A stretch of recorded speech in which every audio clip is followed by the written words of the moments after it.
Hi friends, நான் உங்கள் நண்பன் குட்டி. இன்றைக்கி 24 கேரட் அரிசியில் 100 கிலோ வடி பிரியாணி, அதில் ஒரு வட்டா 25 கிலோ சரியான அளவு சொல்கிறேன் பாருங்கள்.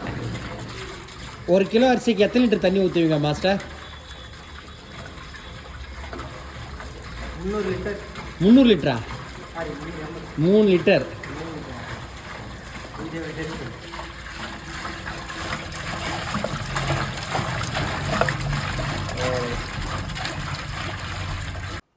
ஹாய் ஃப்ரெண்ட்ஸ், நான் உங்கள் நண்பன் குட்டி. கடலூர்லேருந்து ஒரு தம் பிரியாணி மாஸ்டர் ஹோட்டலில் சிறப்பாக நடத்திட்டுருக்காரு. அந்த ஹோட்டலை உங்களுக்கு கடைசியாக காமிக்கிறேன். வடி பிரியாணி செய்ய பார்க்கணும், கற்றுக்கணும், அதோடைய அனுபவத்தை தெரிஞ்சுக்க வந்திருக்காரு. ஃபஸ்ட்டு 1 கிலோ அரிசிக்கு 3 லிட்டரு தண்ணி ஊற்றி 25 கிலோ 75 லிட்டர் தண்ணி ஊற்றியாச்சு.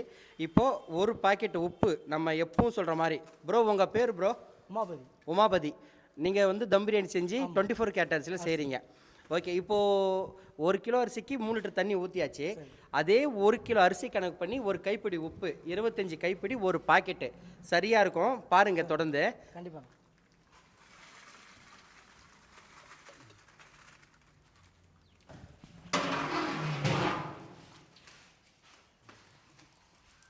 நண்பர்களே, மைக்கு லேசாக ரிப்பேர் ஆகிடுச்சு. சவுண்டு வாய்ஸ் வராமல் ஒரு கீன்னு ஒரு சவுண்டு வந்துச்சு. இந்த மாதிரி ப்ராப்ளம் வருது. யாருக்காவது தெரிஞ்சால் சொல்லுங்கள். இந்த வளர்ந்து வரும் மாஸ்டர், அதாவது இவர் தம் பிரியாணி மாஸ்டர், வடி பிரியாணி சொல்லி கொடுக்குற முன்னாடி எல்லாம் தேவையானதை நம்ம ரெடி பண்ணி எடுத்து வச்சுட்டு அடுப்பு பற்ற வச்சா நல்லா செய்யலாம் சொல்லி இது உடனே அளவு எல்லாம் அந்த மாஸ்டருக்கு சொல்லி கொடுத்து அவர் கையாலே நான் வட்டாவில் போட சொன்னேன். இங்கே பாருங்கள், அந்த புதினா மல்லி தழை போடும் போது தண்ணி ஊற்றுச்சு இல்லையா, அந்த மாதிரி ஊற்றக்கூடாது. ஒவ்வொரு பொருளும் சேர்க்கும் போதும் தண்ணி இல்லாமல் சேர்க்கணும். ஏன்னா பிரியாணி ஒரு அளவு, அந்த அளவு மாறினா நமக்கு சரியான பக்குவம் பதம் கிடைக்காதுன்னு சொன்னேன். அந்த தழையை கையால் தண்ணியை வடிகட்டி போட்டார். 1 கிலோ அரிசிக்கு 200 ml எண்ணெய், இங்கே 25 கிலோ பிரியாணி, 5 லிட்டர் எண்ணெய் அவர் கையால் ஊற்றினார். எப்போவுமே பட்டை கிராம் ஸ்பைசஸ்ஸு பட்டை மட்டும் கொஞ்சம் கூடுதலாக இருக்கணும். ஈச் 1 kgக்கு 1 கிராம் அளவுக்கு மீதி அனைத்தும் எடுத்துக்கணும். முன்னாடி ஒரு வட்டா கறி சேர்த்து அந்த அரிசி போட போகிற டைமில் உப்பு செக் பண்ணுங்கன்னு சொன்னேன். ஆயில் இல்லாமல் மசாலாவை எடுத்து செக் பண்ணார். கரெக்டாக ஒரு துடிப்பு தூக்கலாக இருக்குன்னு சொல்கிறாரு. உண்மையாகவே பேசின வீடியோவில் அவ்வளோ சூப்பராக இருந்துச்சு. ஆனால் என் நேரமோ உங்கள் நேரமோ அந்த வாய்ஸ்லாம் வராமல் போச்சு. இருந்தாலும் நானே சொல்கிறேன், அப்படியே பாருங்கள். இப்போது 25 கிலோ அரிசி, 25 கிலோ கறி, 50 கிலோ வட்டா எடுத்து அவர் கையாலே வெங்காயம், பச்சை மிளகாய், புதினா மல்லித்தழை, எண்ணெய் சேர்த்து அடுப்பு மேலே எடுத்து வச்சாச்சு. அவரையே வதக்க சொல்லிட்டேன். நான் சொல்லித்தரதை விட நீங்கள் கற்றுக்கிறத விட இந்த அனலில், இந்த புகையில் நின்று அவர் கிண்டும் போது அவரோட ஃபேஸை பார்க்கும் போது தெரியும் இவருக்கு எவ்வளோ ஆர்வம் இருக்குன்னு சொல்லி. கண்டிப்பாக இவருக்கு சூப்பரான ஒரு ஆர்வம் இருந்துச்சு, அதை நான் உணர்ந்தேன். வெங்காயம் அந்த லைட் பொன்னிறம், அதாவது கார்னராக வந்த உடனே அப்போ தான் தனி மிளகாய் தூள் சேர்க்கணும், இத்தனி கிராம் சேர்க்கணும்னு சொன்னேன். சூப்பராக சேர்த்து அள்ளி பார்த்தாரு.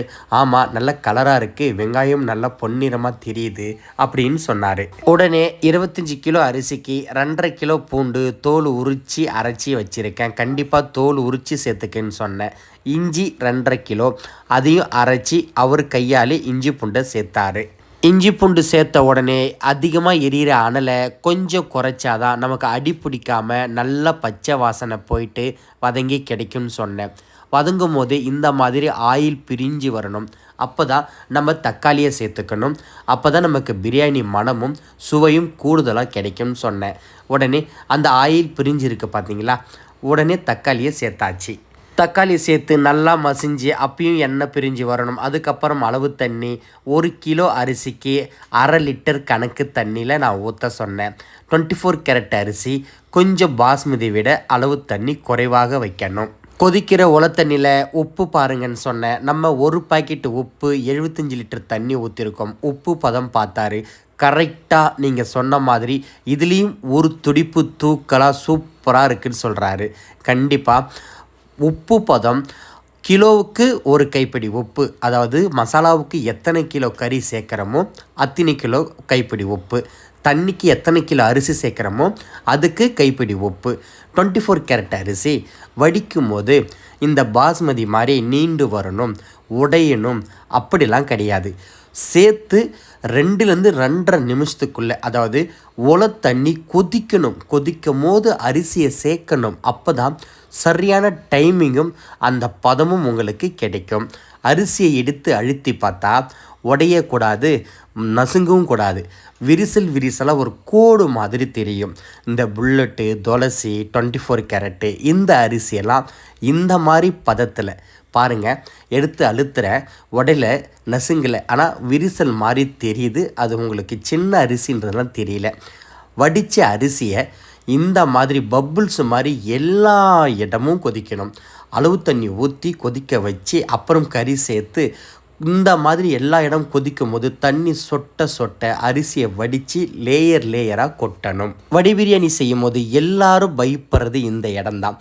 கண்டிப்பாக கறி அந்த மசாலா கொதிக்காமல் அரிசியை கொட்டக்கூடாது. நான் அரிசியை கொட்டிட்டேன், நிரவி விடுறேன். நிரவி விட்ட உடனே அந்த ஆயிலும் நீரும் அப்படியே சடனாக மேலே வரும். கொதிப்பு இருந்துக்கிட்டே இருக்கும் பாருங்கள், கொதிச்சிக்கிட்டே இருக்கணும். அந்த மாதிரி இருந்தால் தான் கொட்டும் போது நமக்கு 50லேருந்து 60% தம் ப்ராசஸ் ஆகணும். அப்போ தான் நமக்கு 20 to 25 நிமிஷத்தில் சரியான தம் ஆகி உதிரியாக நல்ல ஜூஸியாக பிரியாணி கிடைக்கும். ஃபஸ்ட்டு ஒரு 25 கிலோவில் 7 கிலோ அளவுக்கு வடித்து கொட்டியாச்சு. அப்புறம் இந்த மசாலாவை அப்படியே சரி சமமாக மசாலா அரிசி ஒன்றாக்காயாச்சு. அதுக்கப்புறம் திரும்ப ஒரு 7 கிலோ நீங்கள் வடித்து மொத்தமாக வச்சு கொட்டினீங்கன்னா அரிசி ஆறிடும். உங்களுக்கு தம் ப்ராசஸ் சரியாக நடக்காது. கொட்டுங்க.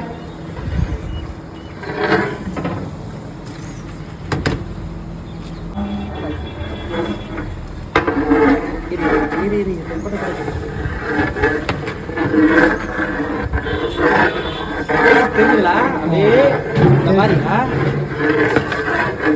கொட்டு.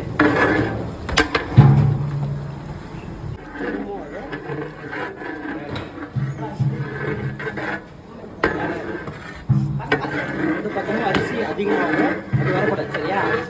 இந்த கரண்டி விட்டு இப்படி நேரம் எடுங்க. அப்படி சரி ஓடுதா? சரி. அப்படியே சின்ன ஷேக்கி. அடியில் மசாலா திக்காக இல்லாமல் அடியில் இருக்கிற அந்த ஆயில் நீர் அடி பிடிக்காம தெரியுதுங்களா?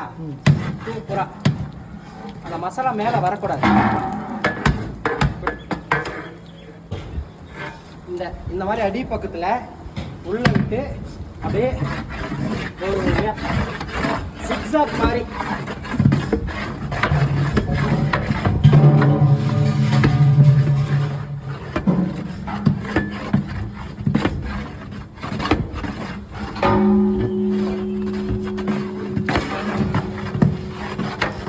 தட்டு பிளேட் சரிங்களா?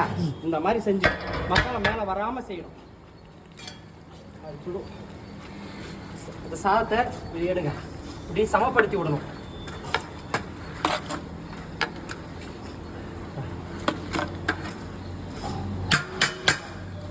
மேலே தலைன்னு அரிசியும் தண்ணியும் சமமாக இருக்கணும். இங்கே கொஞ்சம் தண்ணி கம்மியாக இருந்துச்சு. ஒரு 2லேருந்து 3 லிட்டர் அளவுக்கு ஓரத்தில் இருக்கிற அரிசியை தெளித்த மாதிரி தண்ணி ஊற்றிட்டேன்.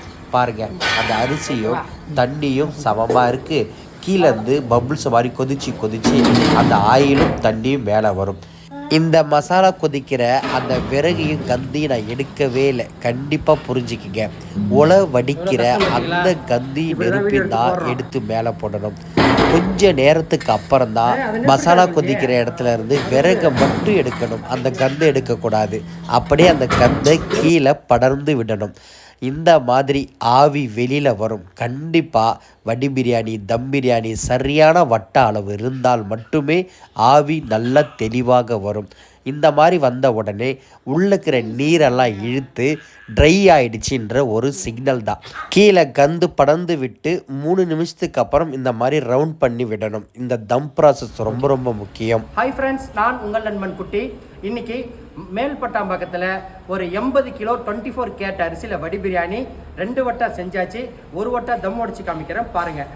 அப்படிங்கிறது வடி பிரியாணி எப்போவுமே ஓப்பன் செஞ்ச உடனே சைடில் தண்ணி இருக்கான்னு பார்க்கணும். தண்ணி இல்லைனா தான் உடைக்கணும், இல்லைனா திரும்பவும் தம் போடலாம்.